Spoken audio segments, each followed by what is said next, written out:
Institute of Technology acknowledges that our campuses are located on the unceded traditional territories of the Coast Salish nations of Musqueam, Squamish, and Tsleil-Waututh.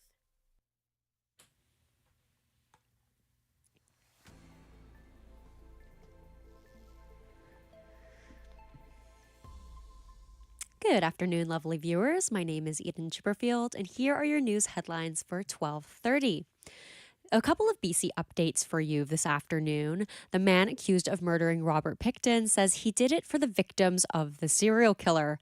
Martin Charret admitted in court today to assaulting Pickton with a broken broom handle at Quebec's Port Cartier prison in May of 2024. A statement of facts presented in Quebec court today says Charret locked himself in a room with Pickton and assaulted him twice while guards were trying to get inside. Pickton was convicted of second-degree murder for killing 6 women in BC in 2007, but his trial heard he confessed to murdering 45 women at his Port Coquitlam pig farm. Newly elected BC Green leader Emily Lowen says the province has to step up funding to municipalities while reducing what she calls encroachment on local jurisdiction. Lowen was speaking at the Union of BC Municipalities annual convention in Victoria, promising more social services funding through the additions of a wealth tax and windfall property tax. She also criticizes the provinces for privatizing social services and subsidizing corporations while piling the costs of systemic social issues onto municipalities. Lowen was named the Green Party leader yesterday, winning on the first ballot of a leadership race against Jonathan Kerr and Adam Bramar-Atkins. A salmonella outbreak linked to pistachio disturbed multiple provinces, including BC, has sickened more than 100 people. The Public Health Agency of Canada says the number of confirmed people sickened by the contaminated nuts has grown to 106. The agency says 16 people have been hospitalized. A recall of the products suspected in the outbreak includes certain brands of kernels, baklava, ice cream, and chocolate. Now, looking over into Alberta, Alberta's Justice Minister has been directed to introduce new legislation on medical assistance in dying, or MAID, that would give the government greater control and oversight of the program. A new mandate letter to Mickey Amory from Premier Dan Neil Smith says the legislation should introduce appropriate safeguards and prohibit mental illness from being a sole eligibility factor. Mental illness has never been approved sole eligibility factor for MAID, though Ottawa has considered permitting it. The federal government had planned to do so in 2024, but the final decision has been delayed to 2027.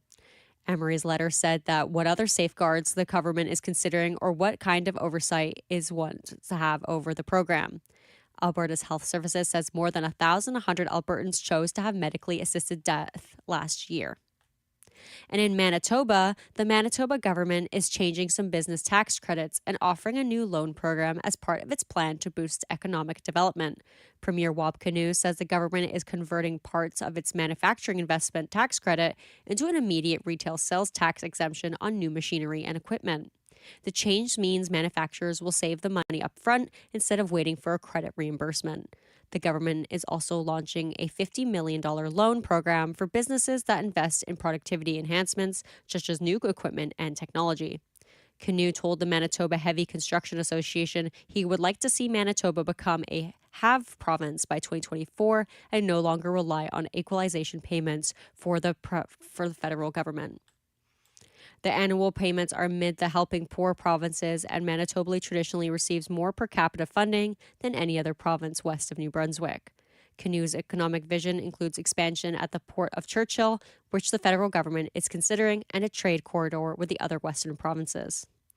And looking towards the state, AP Lisa's Dwyer reports a swarm of robbers hit a California jewelry store. In a brazen daytime robbery, at least 24 people wearing masks and some carrying pickaxes and handguns smashed jewelry cases and made off with bags full of items at a San Francisco Bay Area jewelry store. Video from the Monday robbery shows a stream of people wearing masks, covering their entire faces, entering the jewelry store and then using the pickaxes to crack at the glass. In Burnaby, it is currently partly cloudy at 15 degrees with an expected high of 17 for the day. Those have been your news headlines at 12:30. Join my co-desker Selena Teixeira at 1 for the top of the hour news update. Thanks for joining us. We'll see you soon.